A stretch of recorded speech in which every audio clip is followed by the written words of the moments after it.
to the podcast palace on Park Street right here. We're going to go right to the left, and you'll see the lovely Tony Gaud right there in our studio. Mr. Paris. Hello. What's up? Nice. I did the Eminem Flew Me to Detroit for the 8 Mile DVD release party battle. So that was cool. I won the Source magazine, which was like the biggest hip hop magazine at the time. Now, broadcasting live from the podcast palace on Park Street in beautiful and dangerous Clearwater, Florida. It's the Comedians Uncorked podcast. And now, here are your hosts, Tony Gaud and Pat Largo.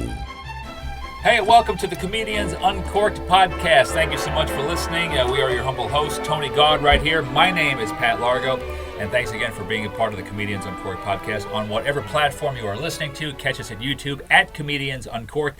And we couldn't do this without our in-studio sponsor, Miss Julie Drolshagen of Century 21 for all of your real estate needs here in Clearwater, Florida, 727-902-9233, or get her at floridabeachbusiness.com. floridabeachbusiness.com. Love that. And we have another special guest here for another episode of our Comedians Uncorked podcast, Tony Gaud. Yes, we do. We have a great guest in studio today.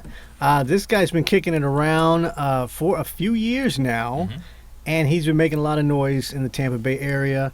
We're going to talk to him today. He is a comedian. He is a rapper.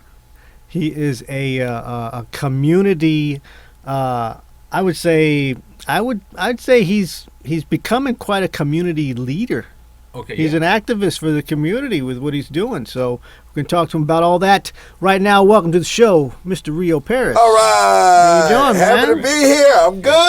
I'm good. Thank you all for having me on. Yeah. I appreciate it. Yeah, glad to have you on, brother. Yes.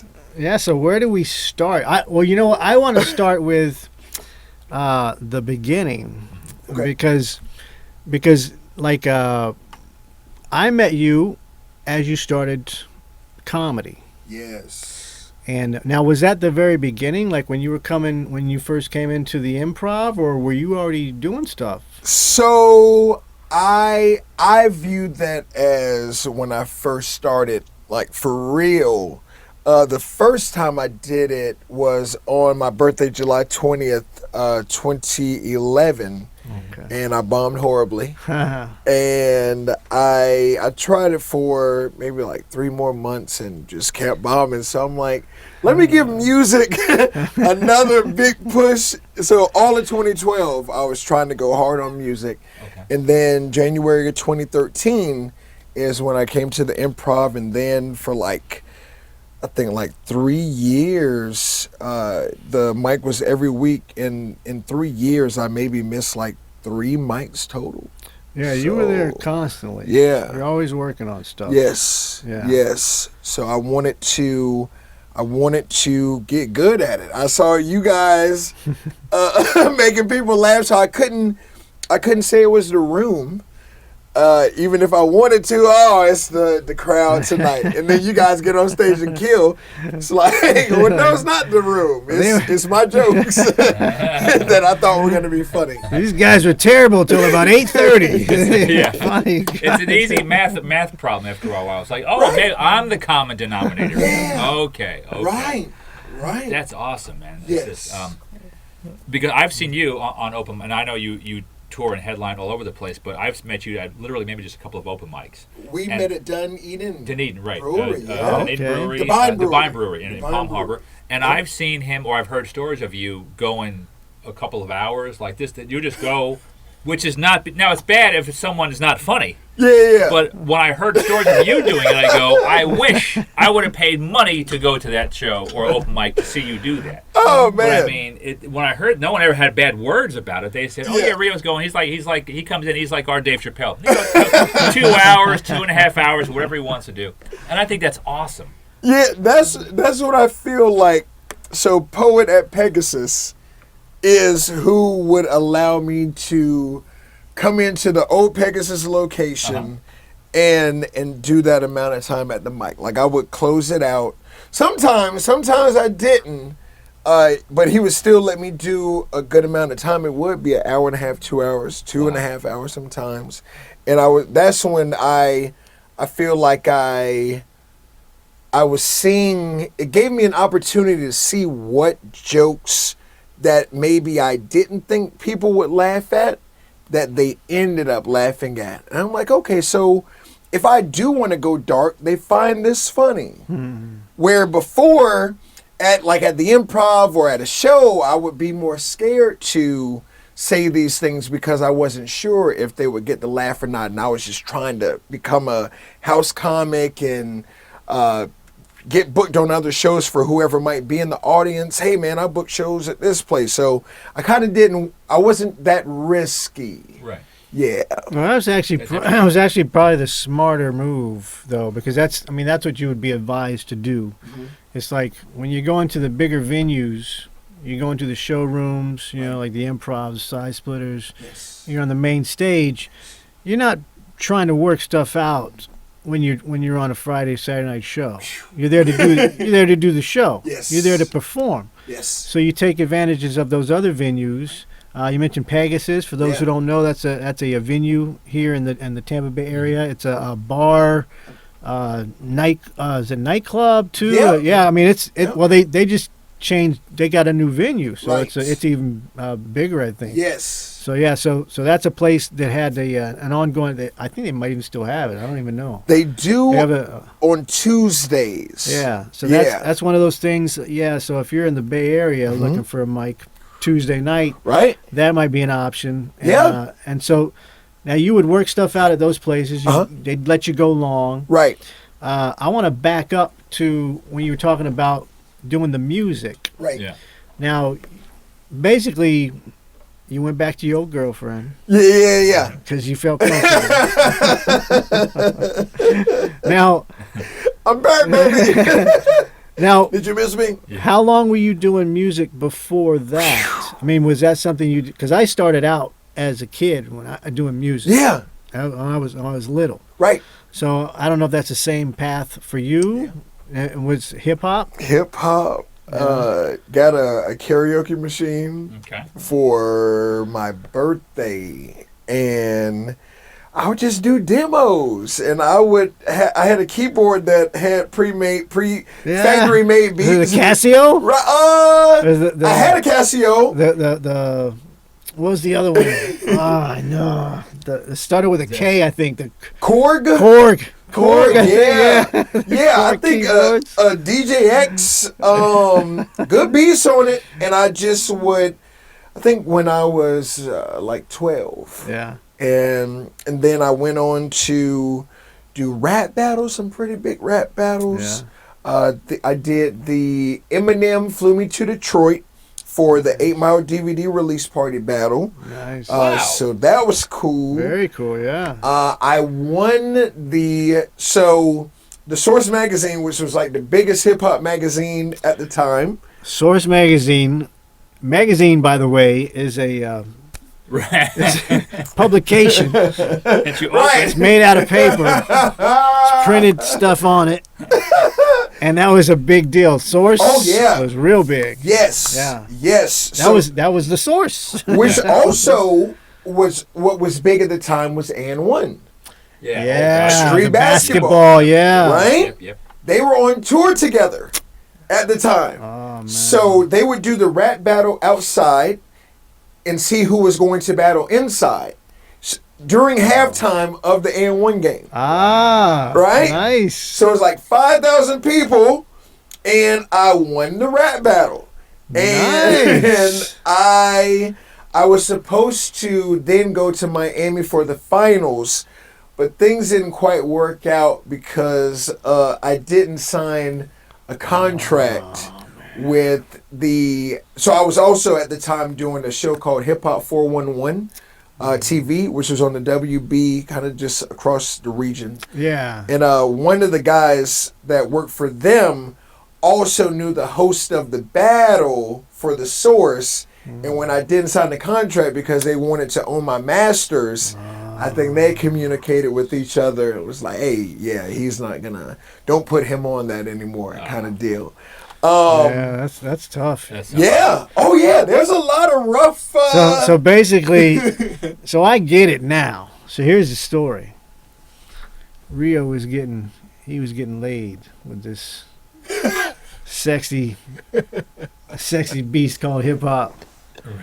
And then one day, she said, "Everything you own, I own." Yeah. And he said, Yeah. And she said, "You get no more of this." Yep. So he went away, Yeah. started doing a little side action, a little rebound with the comedy. Yeah. And then he's like, "You know what? I want another piece of that." Yeah. Even though I was bombing. These relationships are complicated. Yeah. So now, how much of that plays into like the comedy now? Because I know you still exercise those muscles. Right. You know, does that come out on stage every now and again? Stuff like that does for me. Every now and then, I feel like some people say they like my stage presence. I feel like that came from rapping in front of people. Same with me, yeah. Right? So they kind of go hand in hand. I feel like a few things go hand in hand with music and comedy. Mm-hmm. So stage presence, your ability to create. So if you're a writer, you're writing rap songs. Of course, comedy is different in terms of what your goal is for your audience, but just the ability to write and do stories. So some rappers are storytellers. I wasn't that much of a storyteller, but I can write a story. Mm-hmm. So that fuses into the comedy lane as well. Now, for me, a lot of the hip hop, a lot of the rap and stuff, like early on, I'd go back to the 80s. Yeah. Way back. Mm-hmm. It always infused comedy. It's like you see it. I mean, it's extreme examples like Eminem. His stuff is filled with comedy. Snoop Dogg, same thing. A lot of rappers. So did that kind of pave the way as well? Because I mean, it was a lot easier writing stand up after I wrote rap, because it's like I already knew how to build a joke and make it rhyme. Yes. You know? Yeah. What's interesting, so I did freestyle battle raps. Now they have 3 written rounds that are like 3 minutes or more. Yeah. And now you know everything about the person because a family Yeah, member. before it was just you step up. Oh man! You would just step up.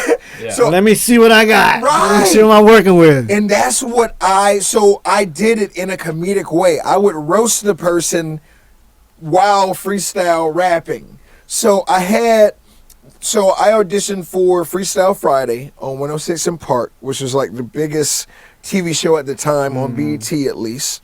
Okay. So I went to New York, me, my mom, my brother, slept outside at starting at 11 p.m. And we just slept outside in line.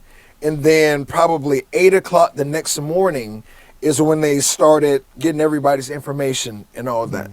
So I ended up being, fast forward. So I bowed to this girl, and here's the executive producer of the show at the table, just people that worked with 106 in Park.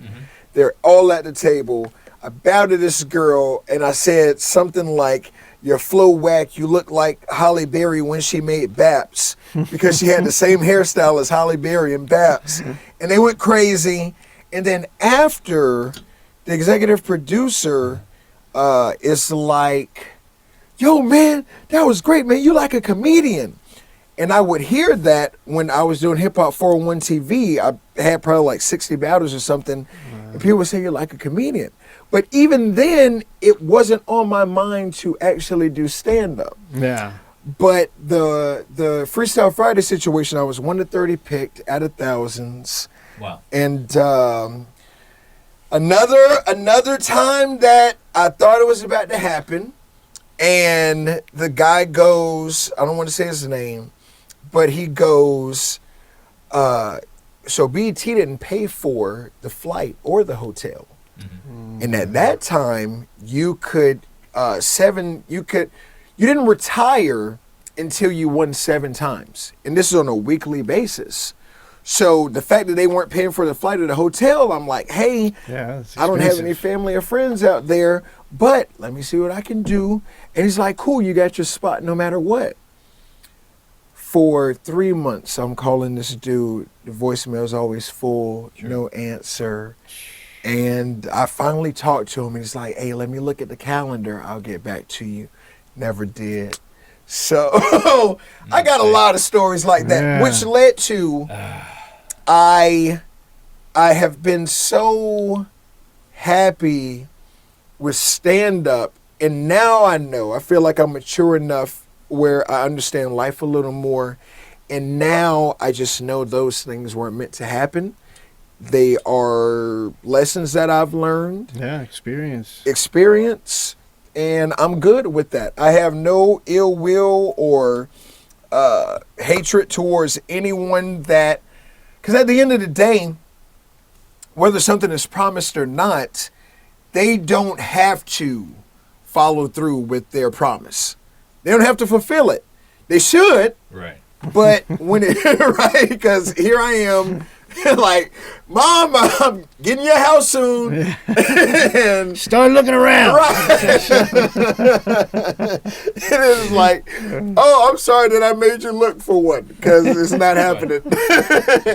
See, that stuff, when I hear that, though, it makes my blood boil. Like, Yeah. That's why partially I think some murder should be legal. I mean that in a productive way, because stuff like that, because we've all been that way, where you're calling people back after, like, right. hey, you call me Monday at 8. Yes. You call Monday at 8. So-and-so is not here. Yep. Okay, leave a message, voicemail, like you said, voicemails, or they don't call them back. You're like, God dang it. Yeah. I'd rather just have you do, and I tell venues this sometimes, when I'm booking shows, I go, yes. Sometimes they're always like dragging the feet, and I'll just laugh and go, it's okay if you say no. Yeah. You just say no. Yes. And it's weird to me when I'm like, so you want to book? Oh, well, we got to talk to the owners and the board members. I go, board members? You're a bar. Yeah. In Pasco County, there's no board members. Yeah, right. Just say no. They're talking about dartboards. Right. But I'm like, just it's okay. But when people build you up and go, oh, no, call me, or I'll call you, man, we're going to make this work. Yeah. And then it doesn't happen. Oh, it just infuriates me. Yeah. I guess because I trust people too much. That's one of those things, but that's the nature of this business. Yes, though. true. So it's one of those things where it's like, it's you hate when it happens. It's frustrating. Yes. And it's rude when people do it. But people do it. They do it. And it's like it's not going to change because they're moving at a million miles an hour the same way you are, except they're not always going in the same direction. That's right. So it's easier just to not make that call and go on with the next call. Yes. And just avoid the person, which is horrible. But in this business, you kind of let it go because you know what? There may be other opportunities with this same person in a different circumstance that may work out. Yeah. And it's like, you know what? It's like, okay, just let it go. This isn't how I want to end this conversation, but maybe the next one will follow through with a project and do something. Yes. But, yeah, it's one of those things. That's where the thick skin comes in. That's why I'm appreciative of those things kind of collapsing, because I do feel like it gave me thicker skin. It prepared me for the industry that's being described, where you have so many that will make promises, and now it's like I can deal with it better. Because before I would put, like, I felt like it was a sure thing. So I put my entire life on this promise. Now it's like, okay, if it goes through, fantastic. If it doesn't, fine. Yeah. Right. Yeah. Well, that's like to believe it. Yes. Yeah. Which takes us to another point. Not only are you doing the comedy, and you're still doing music as well. Yes. But you've also been doing film stuff. Yeah. And here's stuff that you can talk about. Yes. Because they just released a film that you were in, right? So the film, it's a comedy. It's called What the Hell.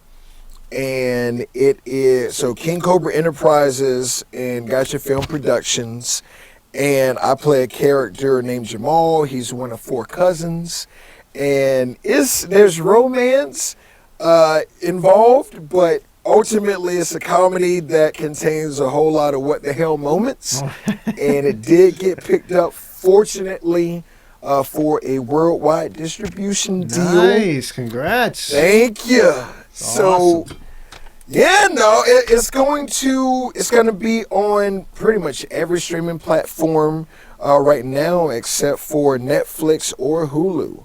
But it should be on one of those before year end. But Tubi, Amazon Prime, Sling TV, Roku or Peacock, Roku, just literally every streaming platform that's the major ones outside of Netflix and Hulu. So, and we're gonna do a tour as well.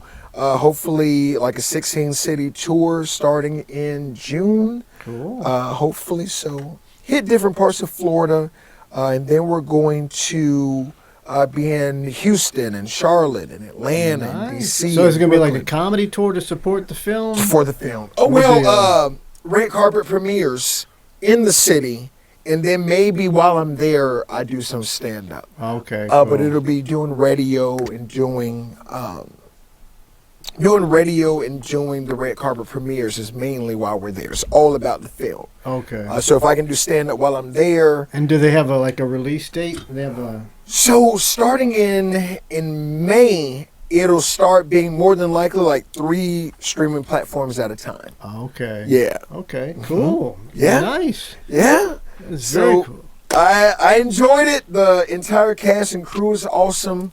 It really felt like family almost instantly, which is rare. So I love everyone from the cast to the crew, and we're gonna ride this thing out and see what else comes of it. Man, now that's your first major like movie role, or have you been acting along with rapping and comedy? I've done some acting. Right, I've heard. Did a cameo on my Yes. my little budget film. No, that was fun. That was fun. Yeah, that was a fun little thing. But yeah, it was a little little low budget thing.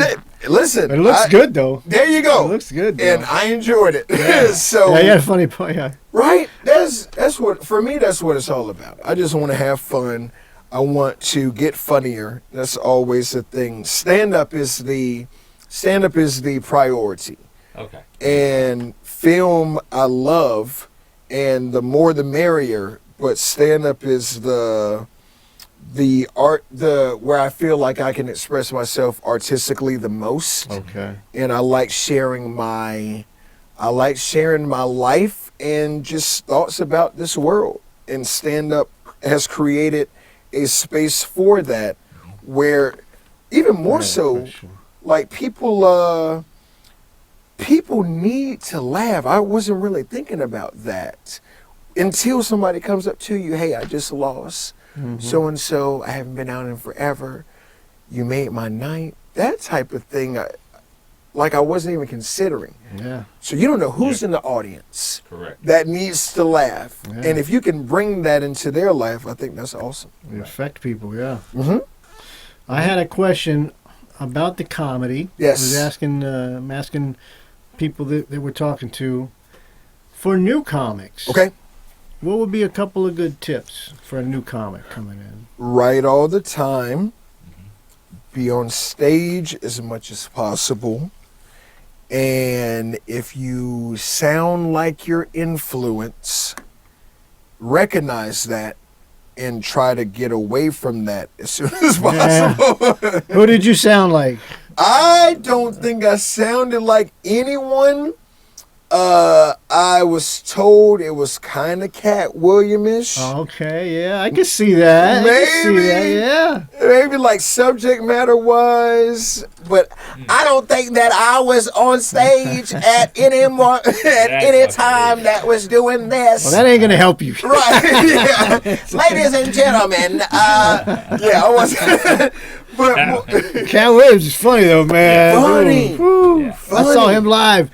I saw him at the Improv. Ooh. It was way back, yeah, Wow, man. okay. See, you're a Tampa legend in our scene that I've always respected. I saw Sloan, I saw Ron Hortman, Johnny B. Y'all are the comics that I aspire to get the laughs like y'all were getting. And y'all had already found your voice. So I saw that and I was like, okay, well, if I keep working at it, then hopefully I can get to that point, the comfortability in terms of your delivery. You feel more confident when you know the jokes work. Yeah. And I was overconfident for jokes that weren't working.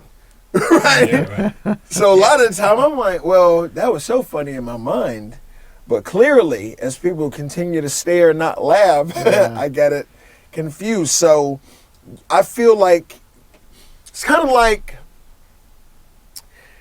in sports, whoever the it people are for an aspiring star running back or whatever the case may be, Michael Jordan. So you come into the league and you want to, a lot of comics don't want to be the greatest of all time. Yeah. Right? So that's fine. But for me, just through sports and other facets of my life, I am competitive. So if I'm not considered the greatest, I at least want to be in the conversation. Exactly. Yeah. So that was my goal. Yeah. Yeah. I don't want to just be, just some guy they call, hey, we fill a spot with this guy. Right. Right.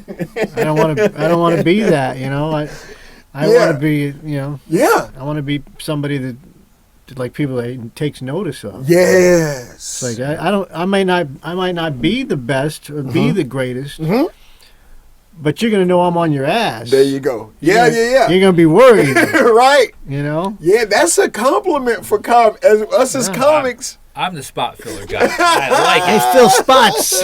Got 5 minutes?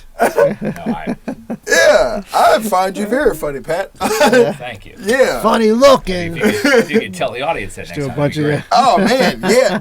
It's hard. It's hard. Yeah. Now, I know you're not discounting rap or music anymore. I mean, you're still doing it. I mean, Still doing it. So something pops out. So between that and comedy, and rap battles especially, it's kind of like improv comedy. You're out there and you just go for it. Boom. Yeah. So that's why I think acting is probably going to be your next biggest step. You're already doing it and successful at it, which is amazing because, all the great comics who become actors. Right. So with all your background, I mean, that's obviously the next step. Where do you see yourself, let's say, 10 years from now? What do you think Rio Paris is going to be doing? I want to do things in the metaverse. I want to have a major impact on that, and I want to be known as one of the GOATs in stand-up. Okay. And I want to put out some classic albums. That's still a goal as well. I still write. I still freestyle. I make beats as well. So I just want to, ultimately, I want to be known as someone who changed music, comedy, and technology. Yeah. Wow. Yeah. Yeah. Yeah. That's not bad, man. Well, now you did.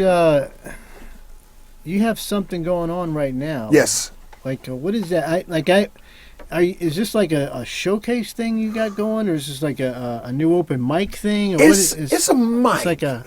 Okay. So what's attached to that, and that's another thing. I'm glad you asked that because, so with if you want to call it philanthropy, then one thing that I did, my heart has always gone out to kids because when I lived in North Carolina, I stayed next door to it's weird, but it's just life. So next door neighbor at that time was a husband and wife, and the mistress was in the house, and the mistress was addicted to crack. And her 3 children, all crack babies, but they were the 2 boys, their sister was the youngest. The 2 boys were like my best friends. And my grandma, I want to get into, put it this way. I grew up around crackheads, right? And in Tampa, and then in North Carolina, my next door neighbor, that situation. So I've seen so much poverty, and I've seen kids that their parents may have been doing well, and I always looked at that versus the kids that weren't doing well, the kids that wore the same clothes, the kids who didn't have lunch that day. I'm about to get emotional talking about it because now that I have children, I think about my daughter Harmony, she's 6, and then I have 2-year-old twins, Riker and Ariella, and I look at them and I just want to do my best by them because I've seen so many kids struggle. Sure. So what I ended up doing, I went to a foster care facility and we did ice cream. We had an ice cream social.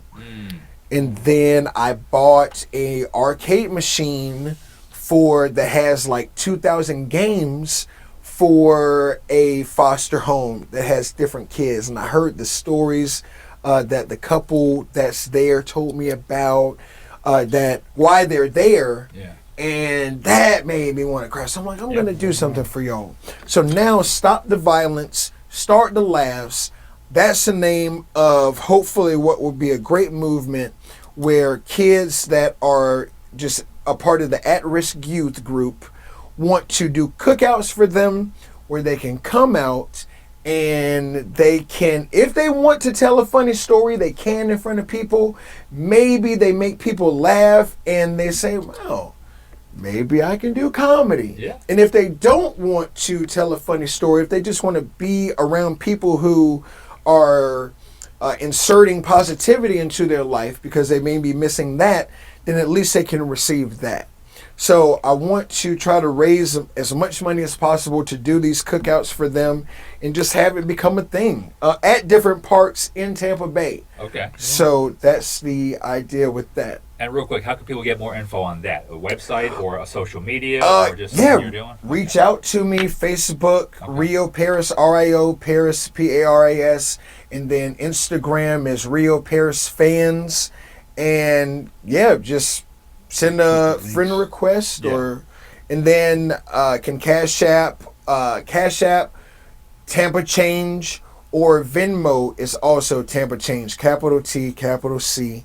And then that money will go towards the cook. And big things next for you, my friend. Ooh. So I love it, man. Rio Paris, thank you so much, man, for being here on the Comedians Uncorked podcast. Thank Any you, last both of you. things? You're good? No, I'm good. That was great. That was great, man. Yeah, thanks So, for hanging thank out, you. brother. We'll Thank put you all for the having info links up there. Don't forget the new movie, What the Hell, which is going to be parts of it, or the movie's going to be coming out here and there starting in May and then throughout the year. And also Stop the Violence, Start the Laughs. We'll put the links on for that so you can get some money to him to make kids' lives a lot better here in the Tampa Bay area. For Tony Gaud, my name is Pat Largo. Thank you again for checking out the Comedians Uncorked podcast. Thank you, Julie Drolshagen of Century 21. Get us at our YouTube channel where we do stuff daily. We put different elements there. And, of course, our website, comediansuncorked.com. Again, for Tony, I'm Pat. Thank you so much for checking out the Comedians Uncorked podcast.